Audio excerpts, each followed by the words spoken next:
Hey guys, welcome to this video. It's going to be a battle report between Stormcast Eternals and Skaven. So for this video I am bringing the Stormcast. I'm playing Vanguard Wing with 3 drops, most notably Celestin Prime with a big unit of Liberators, Vanguard Raptors that seemingly seem to be an auto pick within Stormcast.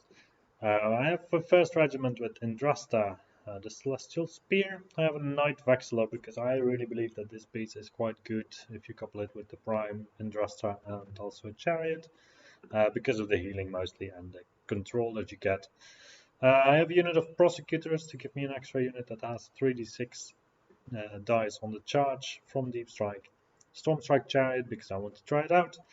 And then I have a Knight Arcanum with Envoy of the Heavens to give that juicy 5 of ward to something that, if something died, lost a Gryph-hound screen and some Vigilors. I am facing off against Skaven. I just have to see. Skaven, there we go, the Warcock Convocation. So a friend of mine is playing Skaven, and this time he tried out the Scryer faction, I think that this is, so it's a bit more focused on range damage. But we'll see what he has. He has a General's Regiment with a Grey Seer. He has some Clan Rats. He has the Blake Pack, which is a war cry band thing. Reinforced unit of Rattling Guns in his General's Regiment. A unit of Storm Fiends, a small one.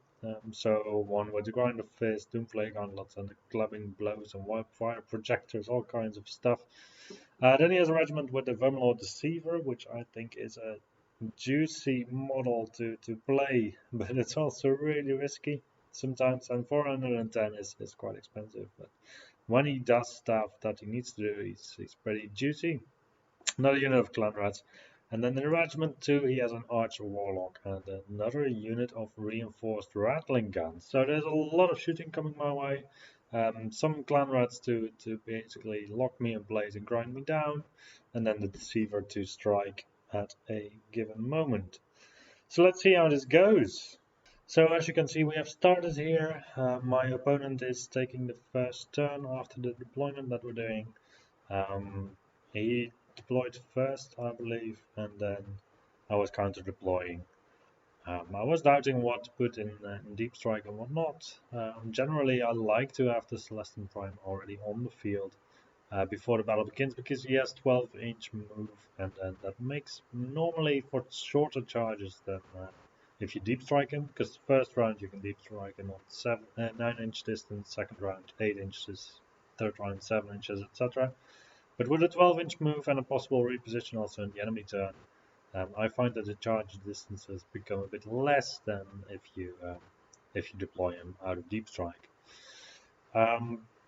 So what have I deployed? I have on the top left a unit of Gryph-hounds. I find these very attractive for take the flanks in the first round, just because they have to move 9 and they can't get you just across that halfway point of the board.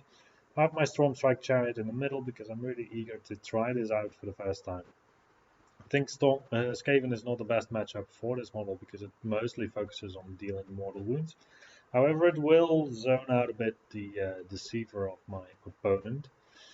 Then we have the Liberators that I deployed in this case. Generally, I don't really deploy them at the start, but I thought that anyway we're gonna... I was seeing the blobs of infantry of my opponent, and I was like, well, I'll just need them anyway in the middle of the field, basically. Knight Vexilla in the back, and the Knight Arcanum all the way in the top right here, behind me talking to you. So yeah, the Knight Arcanum is just basically zoning out also the no-hole placement of my opponent.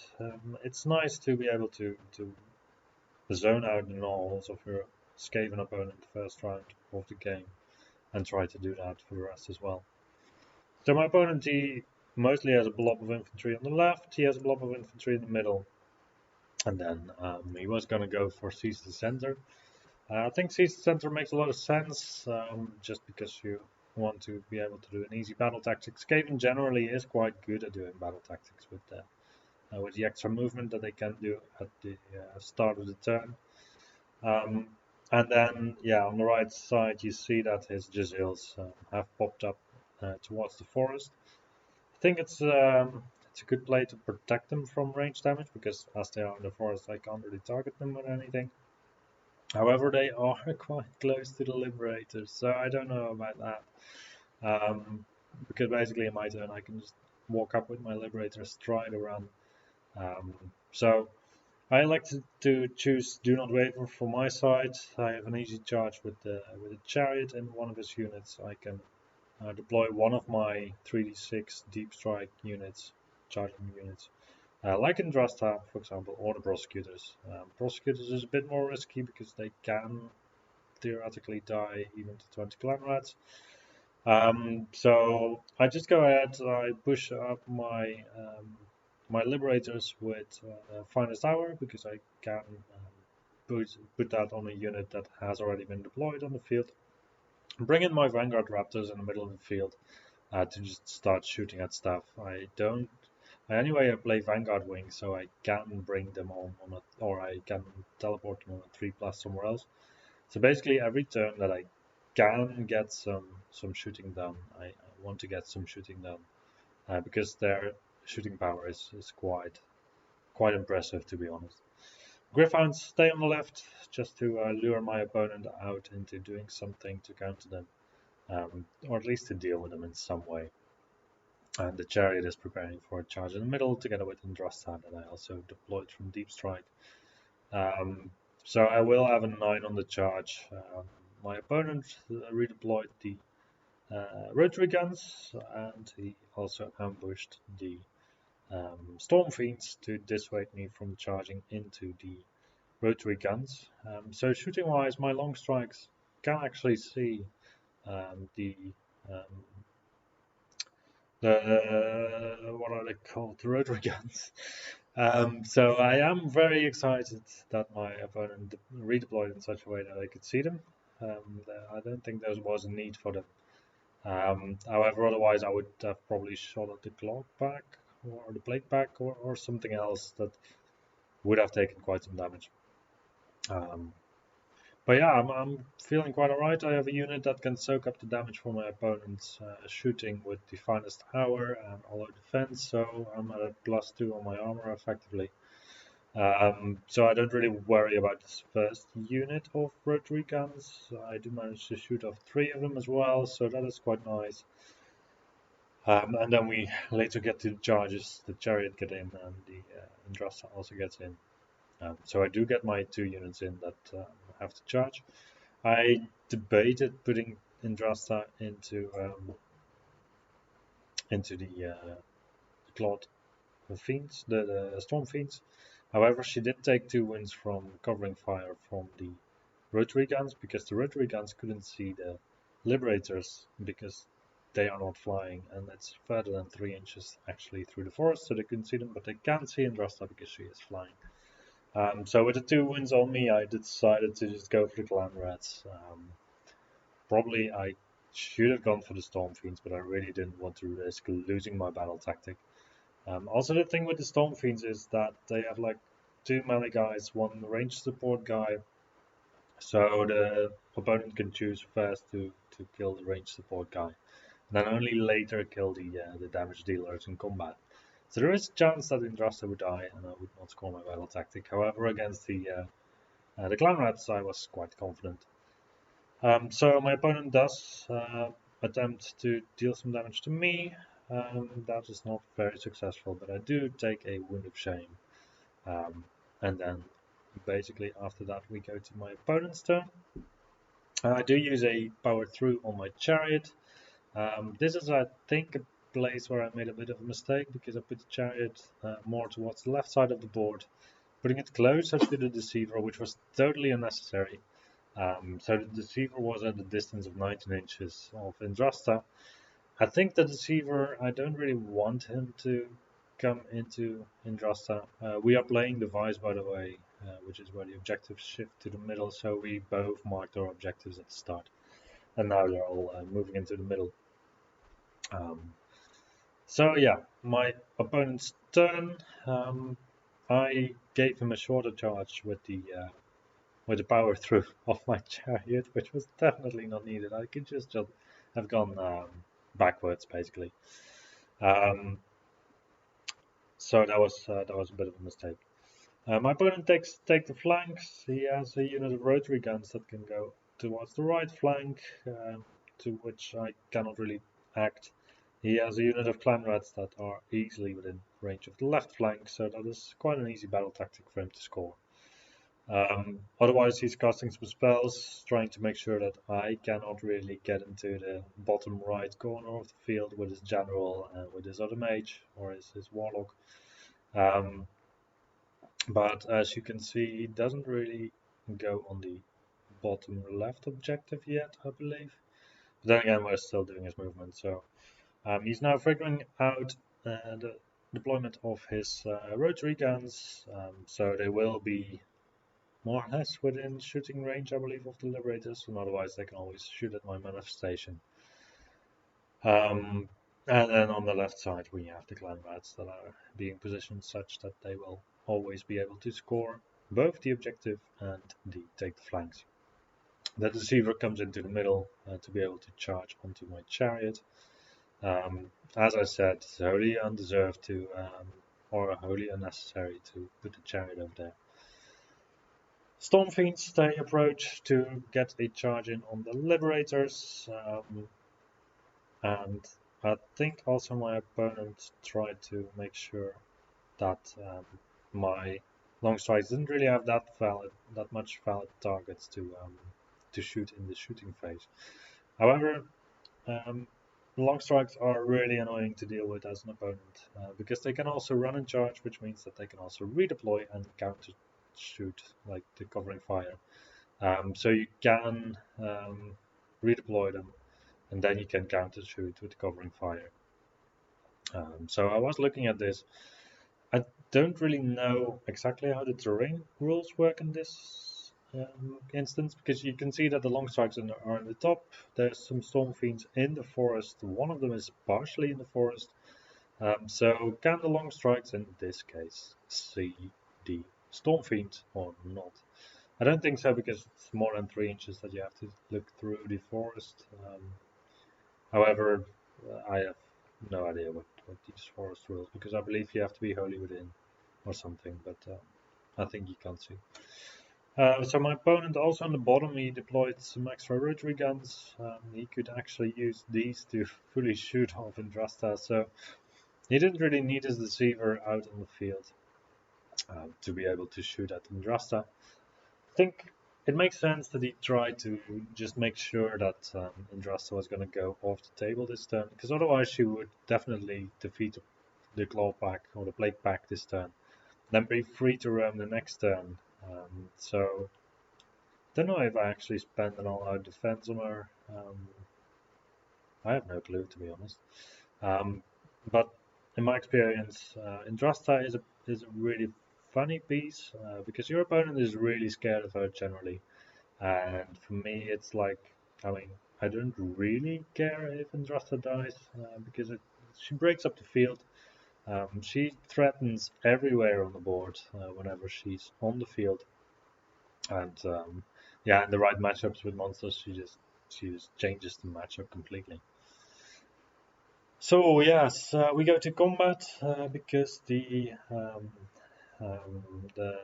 Vermin Lord of my opponent did not make his charge into the chariot, which I was very happy with. That meant that my chariot was still alive and that I could still use it for example, Season Center or any other interesting battle tactics. We did the combat with the Liberators against the Storm Fiends as well. So this is also one thing that I saw on my opponent's play that I thought was a bit special. Like, he charged in first with the Storm Fiends, I believe, and then he rolled for the charge of his Vermin Lord. And I was like, well, if you charge in with both, you want to strike first with one or the other, because otherwise you have 3 Storm Fiends that charge in. And you have a Vermin Lord that charges in. If you don't pick the Vermin Lord first, then I get to strike at you with Indrasta, which is a bad idea. So you want to do that first, which means that I will have 10 Liberators striking at your Storm Fiends before you can strike at me. So planning-wise, that is a bit of a mistake, maybe, I think. I don't know what his intention really was, but that could have been a bit of a mistake, in my view. We go back to my turn, so I go for attack on 2 fronts to capture 2 objectives that are belonging to my opponent.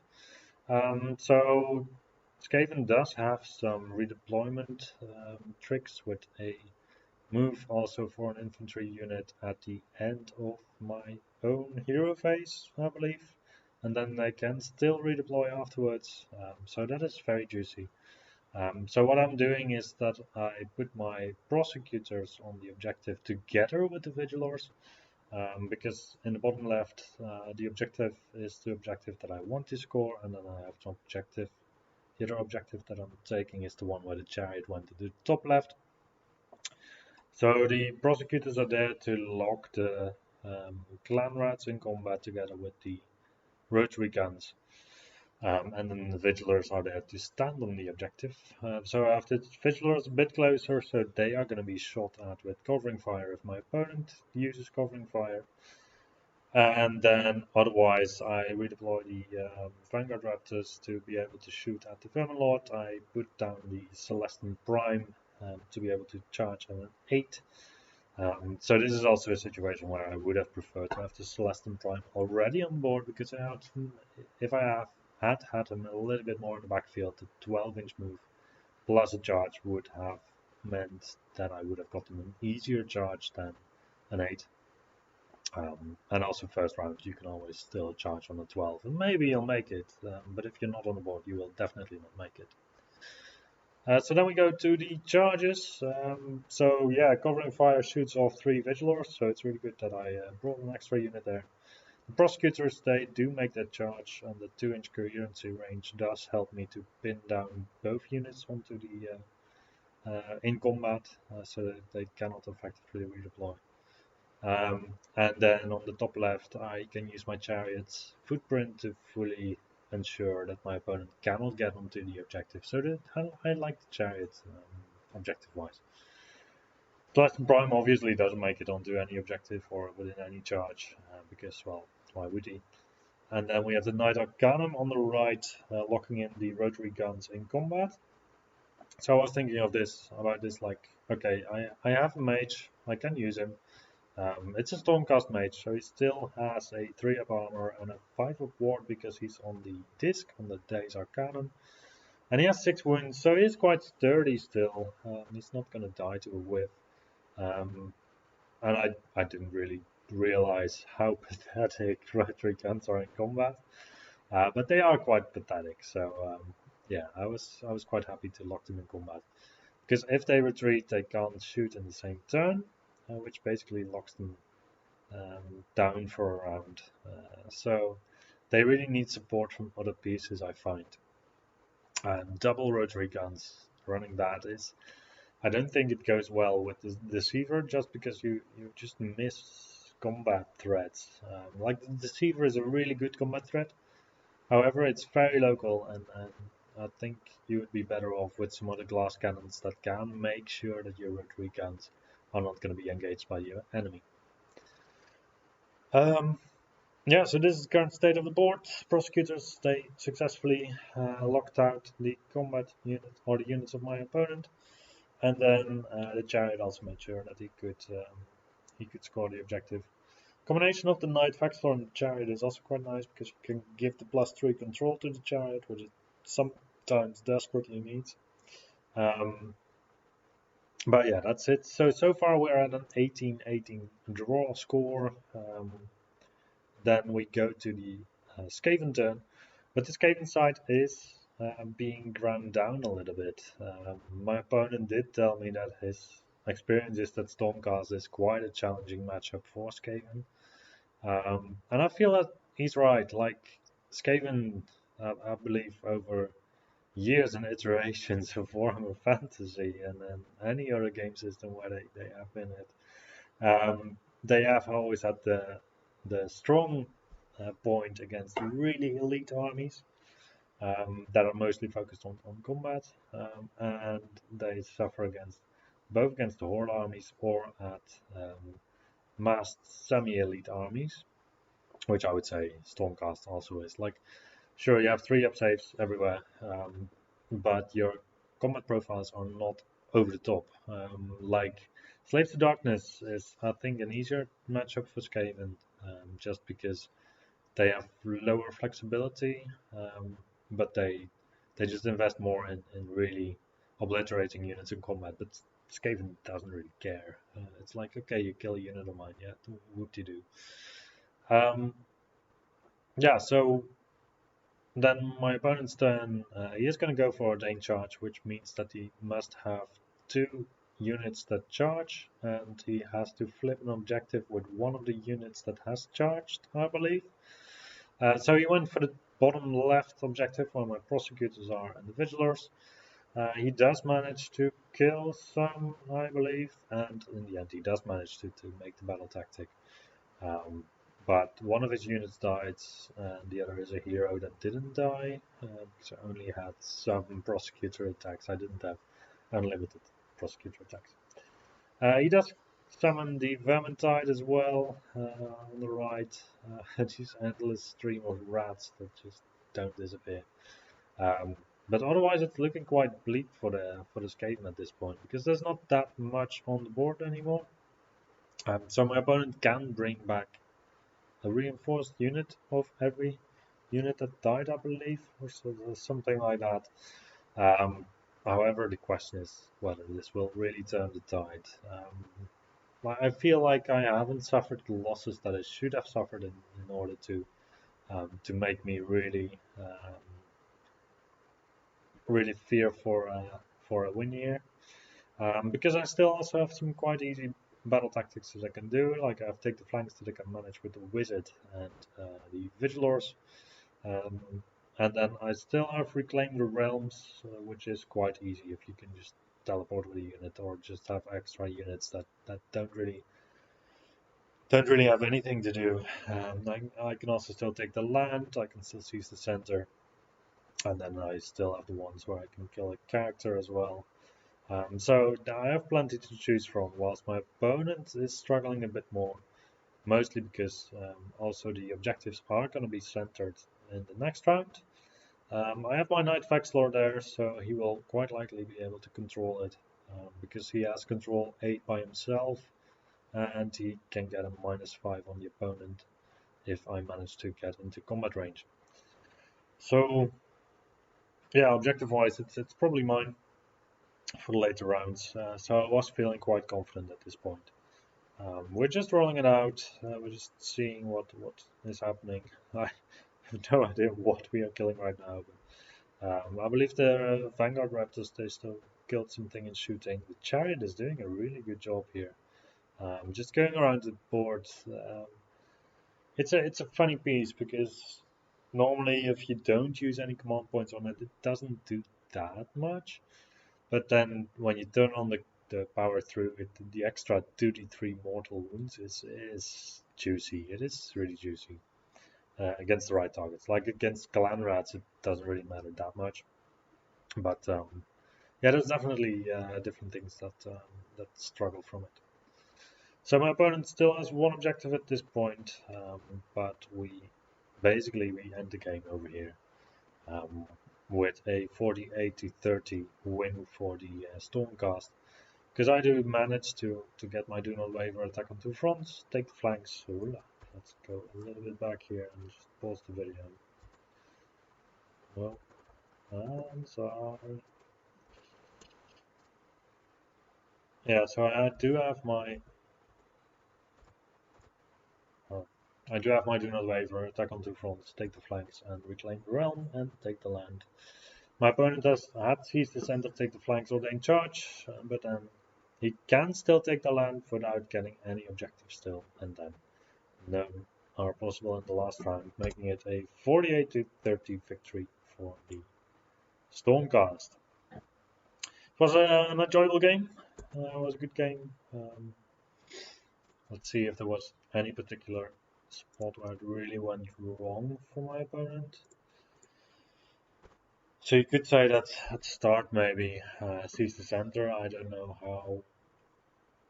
how smart that choice was, but then again you have to do a battle tactic. Take the flanks is quite impossible for my opponent at the start. Seize the center is the other one that is quite obvious. I'm still learning the game, so like take the land is quite impossible first turn. Do not waver is quite impossible for him with this. Killing a unit in my general's regiment is practically impossible. And then the last one is to flip two objectives. Well, that is also impossible. So it's quite restricted what you can do in the first round. So you have to be able to do something, and then I think it makes sense to focus on army building also on the options that you would have in the first round. Um, and in that sense, Stormcast really has an advantage because you also have Reclaim the Realms, which is just to have 4 units in different quadrants, and that is very manageable because you can just deploy them, and there's no restrictions on that. So yeah, putting later the Deceiver in this spot was definitely a mistake. He could have gone closer to the forest edge, making his charge maybe a little bit longer, but then again he wanted to charge in Drasta. But then again, if he is in the forest, wholly within, I cannot really target him with range damage. So from my perspective, it's a toss-up. Like killing Indrasta is good, but not losing your Deceiver is even better, maybe. Then again, I don't know how much damage the Deceiver does to normal Stormcast units, but it feels like it was quite essential. Um, yeah, all in all, it was just an enjoyable game. I learned something new every time. But if you have any comments, any suggestions, then please let me know. Thank you for watching, and I'll see you then next time.